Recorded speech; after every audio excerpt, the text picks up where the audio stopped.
नमस्कार, स्वराज संवाद में आपका स्वागत है। मैं हूं आपके साथ अमित कुमार। आज हमारे खास मेहमान मध्य प्रदेश के राज्य गौपालन पशुपालन मंत्री लखन पटेल जी हैं। बहुत बहुत स्वागत है आपका। धन्यवाद, बहुत बहुत धन्यवाद। सबसे पहले तो यही सवाल है कि भाई आपने गौपालन नाम जोड़ दिया है, डॉक्टर मोहन यादव जी ने इस तरह का नाम जोड़ा है, इसके पीछे की मंशा क्या है? एक्चुअली बहुत अच्छा विषय आपने उठाया है, क्योंकि मैं जब भी किसी संत महात्मा, चूँकि ये विभाग ऐसा है, संत महात्माओं का बड़ा जुड़ाव है इससे और बड़ा उनका आशीर्वाद है। तो जहाँ जब भी मेरी कभी भेंट होती थी तो हर बार यही बात आती थी कि आप इसको गौ को पशु मत कहिए आप, और इसको बदलिए आप। तो मैंने सबकी भावनाओं को ध्यान में रखते हुए माननीय मुख्यमंत्री जी से निवेदन किया। माननीय मुख्यमंत्री तत्काल इस बात को मान लिया और उन्होंने कहा कि नहीं, इसको अपन गौपालन पशुपालन एवं डेयरी विकास इसका नाम कर देते हैं। ने ये योजना लॉन्च की है कि स्वावलंबन गौशाला योजना, वो किस तरह की योजना है, क्योंकि वो किस तरह से लोगों को फ़ायदा पहुंचाएगी? देखिए, बहुत महत्वाकांक्षी और महत्वपूर्ण, और देश में पहले ही, मैं इसको फिर रिपीट करूँगा, देश में पहली बार ये योजना बनी है। और जैसा मुझे रिस्पांस आ रहा है, मैं समझता हूँ कि ये एक ऐतिहासिक होगी जो प्रदेश का नाम रोशन करेगी। क्योंकि आज हमारी सबसे बड़ी अगर कोई समस्या है, आप जाते होंगे कभी बाय रोड तो आपको निराश्रित गौवंश बहुत दिखता होगा, सड़कों पर बैठा दिखता होगा, और ख़ास तौर से बरसात के सीज़न में। तो उसको हम कैसे व्यवस्थित करें, पहले भी प्रयास हुए हैं, लेकिन वो प्रयास मुझे लगता तो बहुत पर्याप्त नहीं थे। क्योंकि जो निराश्रित गौवंश के साथ साथ बहुत सारे पालतू पशु भी लोगों ने छोड़ रखे हैं, और वो जब बाहर इकट्ठे होते हैं तो वो निराश्रित ही समझ आते हैं। पिछली बार क्या हुआ था, माननीय मुख्यमंत्री जी ने निर्देश किया कि कुछ जिलों में अपन ट्रायल बेसिस पे सड़क से गौवंश को हटाने का प्रयास करें। तो ये तय हुआ कि जो अभी गौशालाएँ हैं उन्हीं में उनको व्यवस्थित कर दें। जब हम लोग उठा रहे थे तो लोग आ जाते थे, साहब ये तो मेरी है, ये मत ले जाओ। तो इससे समझ में आया कि करीब 50% गाय जो सड़क पर दिख रही है वो ऐसी है जो पालतू है, लोगों ने छोड़ रखी है, जो अभी आप देखते होंगे कि लगाया और छोड़ दिया, तो वो थी। तो हम लोगों ने अभी उसको ठीक, मतलब ये व्यवस्था ठीक कैसे ठीक हो, क्योंकि इसमें होता क्या था, कई बार आपने सुना होगा, देखा भी होगा कि एक्सीडेंट का कारण बहुत बड़ा बनती है। कई बार गाय भी मर जाती है एक्सीडेंट में, घायल हो जाती है। कई बार परिवार भी नुकसान हो जाता, लोग कई बार ख़त्म हो जाते हैं। तो ये बड़ी विकट समस्या है। इस तरह की जो एक दिक्कत देखने को आती है कि कई बुंदेलखंड यदि सागर जाएं, जबलपुर जाएं या दूसरे इंदौर जाने पे इतनी दिक्कत नहीं होगी, इन रास्तों पर जो है सड़कों पे जो गौवंश रहता है एक बड़ी दिक्कत का सामना कर, और लंबे समय से, ये आज की बात नहीं है। सरकार जिस तरह से विकास कर रही है, सड़कें अच्छी हो रही हैं, गाड़ियों की रफ्तार बढ़ रही है, इसको कितनी जल्दी दुरुस्त किया जाएगा? मतलब ये पूरी योजना, देखिए वैसे तो योजना के अनुसार तो हमने इसको 3 साल का समय दिया, क्योंकि बड़ी एक जगह 50 करोड़ की लगभग लागत आएगी एक ईयर में। जैसे जहाँ 10,000 या 15,000 का आएगी तो कम से कम 50 करोड़ की लागत आएगी। लेकिन जो छोटी हैं, जैसे 5,000 वाली, उनमें लागत भी थोड़ी कम होगी और समय भी कम लगेगा। लेकिन हमने उसमें समय दिया है कि 6 महीने के भीतर आपको शुरू करना पड़ेगी और 3 साल के भीतर आपको उसको कंप्लीट करना पड़ेगा। लेकिन मेरा प्रयास ये है कि इस साल हम मॉडल के रूप में, जो अभी हम 14 हमने आज जारी की हैं, उस 14 में से कम हम 8 से 10 कंप्लीट करा लें, और वो एक मॉडल बनाएं कि देखिए साहब, आप वहाँ जाइए, उस गांव में, उस जिले में एक भी गौवंश आपको सड़क पर नहीं दिख रहा। जी, एक सांची दुग्ध संघ वाला एक मामला है जिसमें एनडीडीपी को दिया हुआ है, वो एक बेहतर तरीके से लंबे समय से काम कर रहा था। आखिर ऐसी क्या, अब आज की स्थिति क्या है? क्या सांची दुग्ध संघ को यदि वहाँ पे ट्रांसफ़र करने के बाद ऐसा लगता है आपको कि अब ज़्यादा फ़ायदा लोगों को होगा या प्रदेश को फ़ायदा? देखिए, अभी तो बहुत शुरुआत है, करीब अभी 3 साढ़े 3 महीने उनको हैंडओवर किए हुआ है एनडीडीबी को।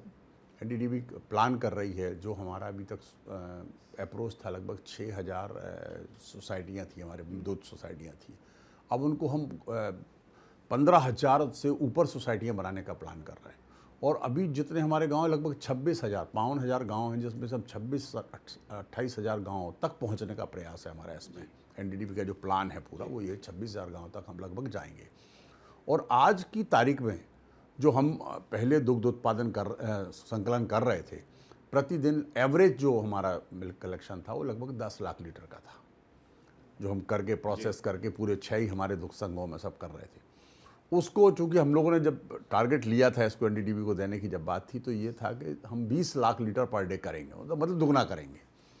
लेकिन जिस दिन माननीय अमित शाह जी के साथ सामने ये एमओयू हुआ तो माननीय अमित शाह जी ने निर्देशित किया कि भाई 10 से 20 करना कोई बड़ा चैलेंज नहीं है, चैलेंज ये है कि आप 50 लाख लीटर पर डे करें कलेक्शन इसका, क्योंकि अभी हमारा मात्र 9% कलेक्शन है, जिसको 20 से ऊपर ले जाना है, 25% से ऊपर तक हमें कलेक्शन, मतलब जो हमारा दुग्ध उत्पादन पूरा हमारा मध्य प्रदेश में हो रहा है उसका हम कम से कम 25% हमारा से उसका मॉडल जैसे अमूल से जो लोग जुड़े हुए हैं बहुत फ़ायदा उनको होता है। इसलिए यदि देखा जाए तो पिछले करीब 55-50-60 साल हो गए, उसमें जिस तरह से अमूल ने ग्रो किया अपने आप को, लगता है आपको कि उस तरह का फ़ायदा मध्य प्रदेश में उन दुग्ध समितियों को होगा? बिल्कुल निश्चित रूप से होगा। और देखिए अभी जैसे आपको मैं बताऊं कि पहले हमारा दूध का रेट ही हमने लगभग अभी 60-70 पैसे 80 पैसे कहीं तो 1 रुपये भी बढ़ा दिया जी। जो 7 रुपये, 7.25 रुपये और 7.5 रुपये लीटर वो फैट परसेंटेज में था, वो अब 8 रुपये 60 पैसे तक कई जगह पहुंच गया। अच्छा। अलग अलग जगह। तो उसको अगर हम ये कहें कि 60 पैसे से लेकर हमने 80 पैसे 90 पैसे तक दूध का रेट बढ़ाया है तो ये किसान को इनडायरेक्ट डायरेक्ट फ़ायदा पहुंचने वाला है। क्योंकि देखने में आया है कि यदि दुग्ध समितियाँ तो काम कर रही हैं लेकिन मदर डेयरी अपना अलग से काम कर रही है, अमूल का एक बड़ा मार्केट है, सांची का मार्केट एक तैयार होगा, लेकिन उसके अलावा भी जो लोकल बड़े दुग्ध व्यापारी हैं वो भी अपने एक प्योरिटी के साथ बाज़ार में आ रहे हैं, तो एक बड़ा चैलेंज तो होगा। नहीं, निश्चित रूप से देखिए चैलेंज तो है क्योंकि कंपटीशन है और कंपटीशन में बहुत सारे लोग हैं। हमारे जो प्राइवेट दुग्ध समितियाँ हैं, संघ हैं, जैसे आपका वो समूह है या और भी लोग प्राइवेट अपने जो चला रहे हैं, उसके साथ साथ हमारे मदर डेयरी वाले भी काम कर रहे हैं। इसके साथ साथ गुजरात की और 1-2 कंपनियां आके और प्राइवेट में जो कलेक्शन करने का काम शुरू किया है, जैसे हमारे बुंदेलखंड में अभी एक शुरू हुआ, गुजरात की मैं नाम तो नहीं मुझे पता ध्यान में, लेकिन वो आए थे मेरे पास मिलने कि हम लोग यहाँ शुरू कर रहे हैं। तो मैंने एक ही बात कही, देखिए भाई हमारे यहाँ फ्रॉड मत कीजिएगा, मतलब वो समितियों के साथ गड़बड़ी ना हो। क्योंकि कई बार क्या होता है जैसे केरल में, कर्नाटक में इस तरह का बहुत सफल हो नहीं पाया था काम, जो एनडीडीबी ने भी किया था वहाँ पर एक बहुत सफल नहीं हो पाया था। तो ये लगता है कि यदि आपने सरकार निर्णय लिया है तो समितियों तक सही दाम पहुँचे, क्योंकि सरकार की मंशा यही है कि यदि दुग्ध समितियों को सही दाम मिलेगा, सही समय पे मिलेगा, तो ही वो फ़ायदा और ग्रो करेगा। जैसा अभी चूँकि हम लोग की जो बातचीत हो रही है एनडीडीबी से, जो उसके सीईओ हैं वो हम लोग को रिपोर्टिंग करते रहते हैं समय समय पर, तो उन्होंने जैसे अभी कहा कि हम लोग अभी जो मिल्क का पेमेंट था वो पेमेंट फोर्टनाइटली होने लगा जी। महीने में 3 दिन पेमेंट करते हैं अलग अलग, शायद 9 तारीख, 15 और ऐसे कुछ 25 तारीख जी, ऐसे 3 महीने में 3 बार पेमेंट कर रहे हैं किसान को। तो एक तो किसान को ये फ़ायदा है कि हमको कुछ कहीं जाना नहीं है, हमारे स्पॉट कलेक्शन सेंटर बने हुए हैं, रूट लाइन बनी हुई है जिससे वो कलेक्शन सेंटर पे अपने दूध ले आते हैं, वहाँ से उनका पेमेंट बनता है और कलेक्शन सेंटर से जो हमारे वो हैं सेंटर, वहाँ से फिर गाड़ियों में आके और यहाँ पे सेंटर पे आता है। एक और विभागीय सवाल इस तरह का कि वेटनरी डॉक्टर्स की भी कमी है और जिस तरह से वेटनरी डॉक्टर की डिमांड बढ़ रही है, उनके काम करने के तरीके बढ़ रहे हैं या उनको सुविधाओं की ज़रूरत हो रही है, सरकार उस दिशा में क्या सोच रही है? क्योंकि आज जिस तरह से पालतू जानवर भी बहुत लोग पाल रहे हैं, उनको भी ज़रूरत पड़ती है, तो वेटनरी डॉक्टर्स की एक बड़ी डिमांड है और सरकार जिस तरह से गौवंश या गौशालाएँ बना रही है, वहाँ भी उसकी ज़रूरत पड़ने वाली है। बिल्कुल, अभी हमने इसमें हमने बाध्य किया है कि आपको 5000 गाय पे कम से कम 1 डॉक्टर और 3 ABFO रखना पड़ेंगे।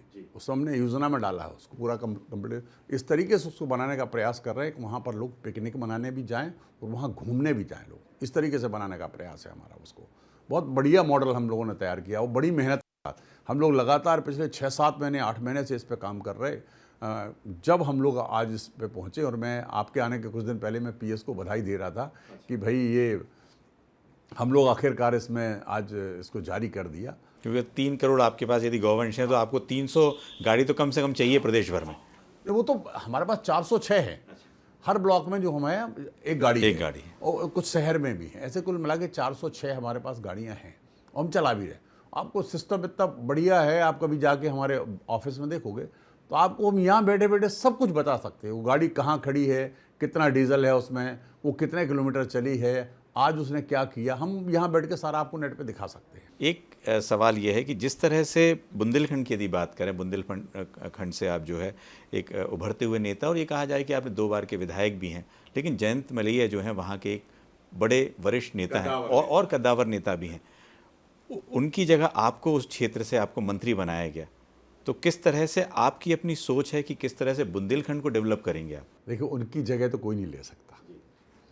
वो बहुत वरिष्ठ हैं, बहुत अच्छे इंसान हैं, और उनकी तारीफ जितनी की जाए उतनी कम है। मैंने उनसे जीवन के बहुत सारे क्षण सीखे हैं कि जीवन कैसे जिया जा सकता है, लोगों की सेवा कैसे की जा सकती है। ये उनसे सीखने का मुझे बहुत मौका मिला, और मैं लगभग 42 साल से उनके साथ हूँ, 42 ईयर्स।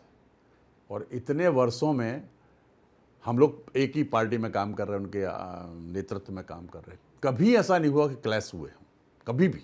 खैर, वो इतने बड़े कद के हैं कि हम तो बहुत छोटे हैं उनके सामने। और अगर ये कहना ठीक नहीं होगा कि उनकी जगह तो हम नहीं ले सकते। लेकिन आपको वहाँ का प्रतिनिधित्व करने को मिल रहा है। लेकिन एक बात और है, प्रहलाद पटेल ही वहाँ गए, जयंत मलैया, लेकिन वहाँ का विकास उतना नहीं हो पाया, या आपसी उनकी जो टसल थी या जो कुछ भी है। नहीं, बिल्कुल भी नहीं। ये बिल्कुल सही नहीं है। आपसी कोई प्रतिद्वंद्विता नहीं थी, आपसी कोई टसल नहीं थी। और जहाँ तक विकास का सवाल है तो मैं आपको करेक्ट कर दूँ, हमारे यहाँ पर 2003 से पहले, हम पूरे मध्य प्रदेश की बात नहीं कर रहे, हम सिर्फ अपने ज़िले की बात कर रहे हैं।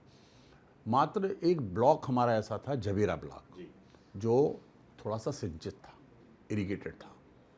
उसमें बहुत पहले तालाब वगैरह बने थे, कुछ सरकारी अंग्रेज़ों के समय के तालाब थे, कुछ रत्न सालोमन के द्वारा या तत्कालीन मंत्रियों या विधायकों के द्वारा बनवाए हुए थे।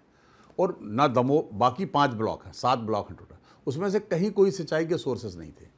2003 के बाद आज ये स्थिति, मैं इस बात को बड़े गर्व के साथ कह सकता हूँ कि आज हमारा जो, अगर उसको हम कहें सरकारी सोर्स से अगर सिंचाई की बात करें, तो मात्र 3-4% था टोटल दमोह जिला, और आज हम 60% से ऊपर पहुंच रहे हैं।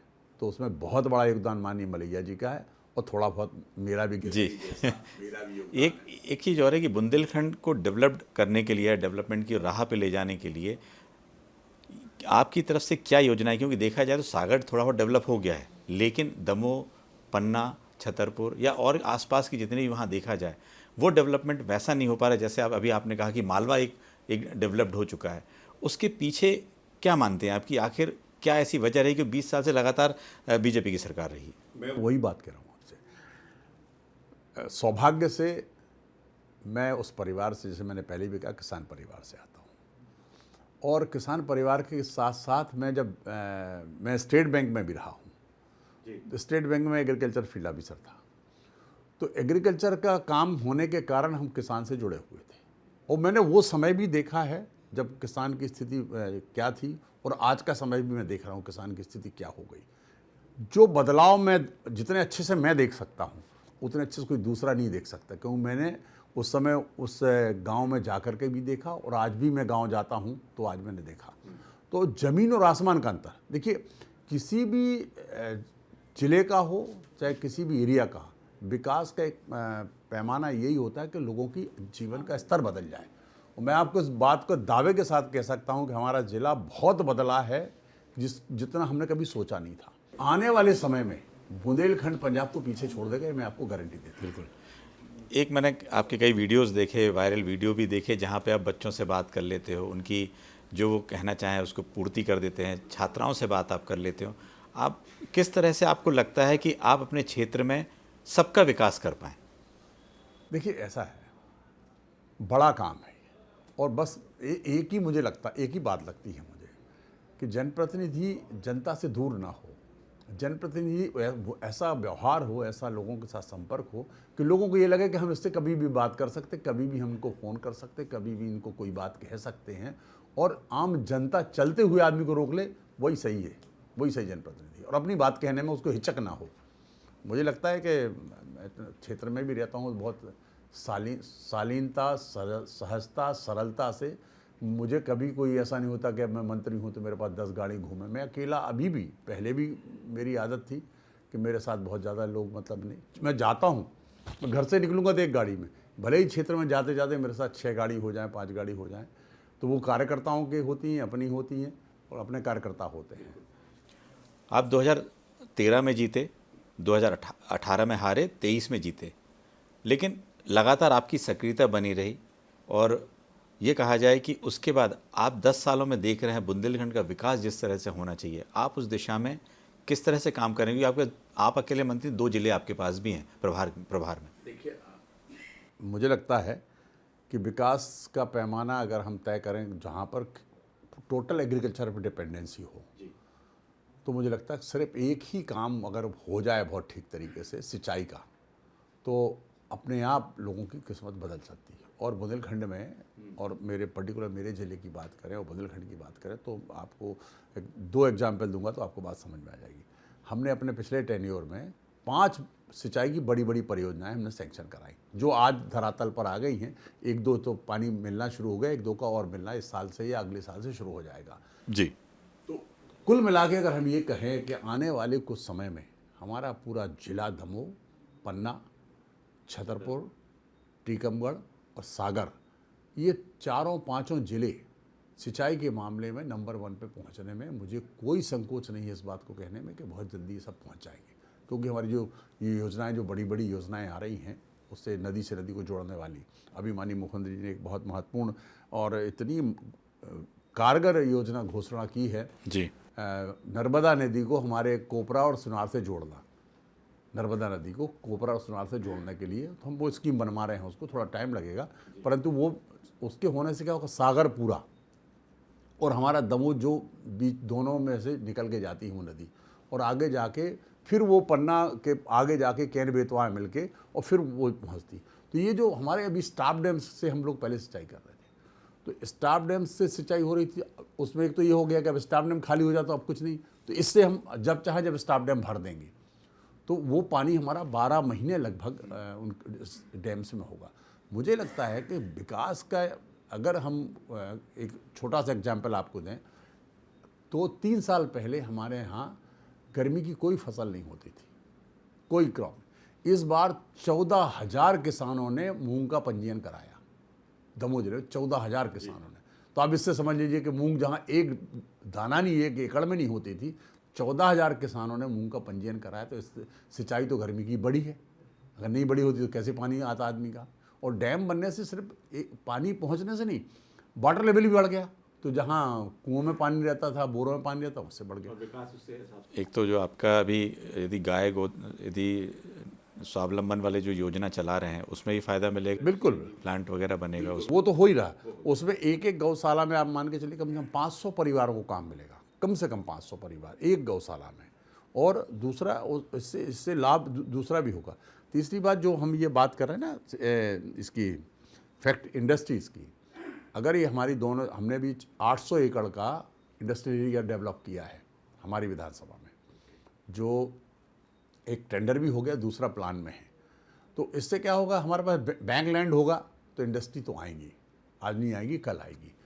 तो हमारे अभी जो बातचीत हुई है वो एक एथेनॉल प्लांट के लिए हो। तो एथेनॉल प्लांट से 2 फायदे होंगे कि एक तो किसानों को लाभ होगा, जैसे भूसा है जो गेहूं का जो कट जाता है डस्ट, उसको या तो आग लगा देते हैं, आजकल कोई और विकल्प तो है नहीं, आग लगा देते हैं, या फिर उसको भूसा बना लेते हैं। भूसा बना के उसके लिए CNG मशीन उसमें भी काम आता है। बिल्कुल, तो ये सीधे बैलेंस बना के उसको वो सीधा वहाँ चला जाएगा। वो धान के लिए भी होगा, उसके लिए भी होगा, मक्के से भी, जो मक्के के डंठल होते सूखे, उससे भी वो काम आए। यानी कुछ वेस्ट मटेरियल ख़राब नहीं होगा, उससे पैसा ही मिलेगा किसान को।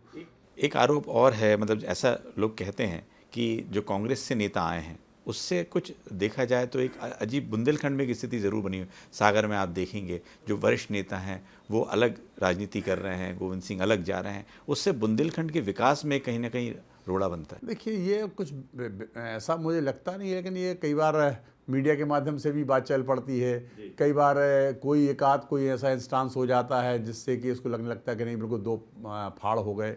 ऐसी स्थिति बिल्कुल नहीं है। हमारे यहाँ भी सांसद जो है हमारे अभी राहुल सिंह जी हैं, वो भी कांग्रेस से बीजेपी में आए और अब सांसद हैं। सांसद, ऐसी कहीं कोई स्थिति नहीं है। देखिए, आपने शिवराज जी के भी काफ़ी करीब रहे आप जब वो दौरे पे। आज डॉक्टर मोहन यादव के आप उनके मंत्रिमंडल में हैं, किस तरह का काम आप क्या आंकते हैं शिवराज जी के काम को, या देखें कि मोहन यादव जी किस तरह से काम कर? देखिए, दोनों जन एनर्जेटिक हैं।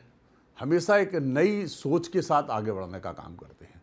जैसे शिवराज जी की अगर आप बात करें तो इतनी योजनाएं शिवराज जी लाए तो पूरे देश में गई, चाहे वो लाडली बहना हो, चाहे वो लाडली लक्ष्मी हो, चाहे जीत का कारण बनी वो। कितनी कितनी ऐसी योजनाएं हैं जो पूरे देश ने उसको माना। बेटी पढ़ाओ बेटी बचाओ, ये सारी योजनाएं पूरे सबने माने। डॉक्टर मोहन यादव जी जैसे इंडस्ट्री के बारे में कितना बढ़िया काम कर रहे हैं, कॉन्क्लेव उनने करी, और ऐसे सिर्फ कॉन्क्लेव नहीं हुई, उनके परिणाम आ रहे हैं। आज देख रहे हैं अपन हर जगह, कहीं वो आज जा रहे तो यहाँ भूमि पूजन कर रहे हैं, आज जा रहे तो वहाँ कर रहे हैं। अभी आपने देखा होगा 4-5 दिन पहले दिल्ली में उन्होंने एक कपड़े की कॉन्क्लेव की, जिसमें लगभग 3,500 करोड़ के इन्वेस्टमेंट की कमिटमेंट आए। एक योजना और आपकी डॉक्टर भीमराव अंबेडकर कामधेनु योजना जिस तरह से चल रही है, उसके आप क्या फ़ायदे देख रहे हैं कि कैसे जो गौवंश है उसका प्रोटेक्शन भी हो जाए और काम भी अच्छे से हो? देखिए, ये एक इतनी महत्वाकांक्षी योजना है, हमारे आदरणीय मुख्यमंत्री जी के बहुत दिल के करीब है। इसलिए है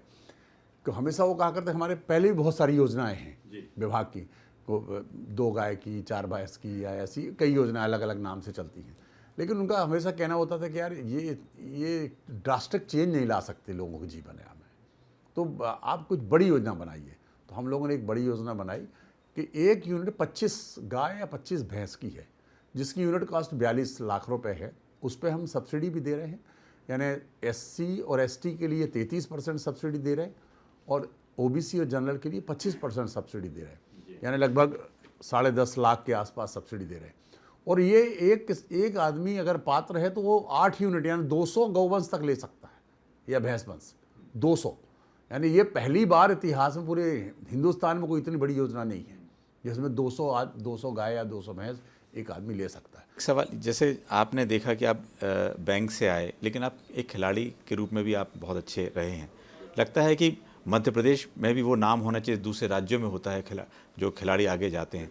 आपको लगता है कि आप किस तरह से उसमें कुछ योगदान कर सकते हैं, या आपको मौका मिले तो आपका कोई ऐसा ड्रीम है कि इस तरह से काम करेंगे? खेल इतनी महत्वपूर्ण है जीवन में कि जिसका जितनी कहा जाए उतना कम है। आप देखिए, मौका लोगों को मिलना चाहिए, और मौका कैसे मिलेगा? जब हम नीचे से लेकर कंपटीशन ऊपर तक लाएंगे, गांव लेवल से, पंचायत लेवल से आकर के हम ब्लॉक लेवल से, जिले से जब हम स्टेट लेवल पर आएंगे तो खिलाड़ियों को अवसर मिलेगा।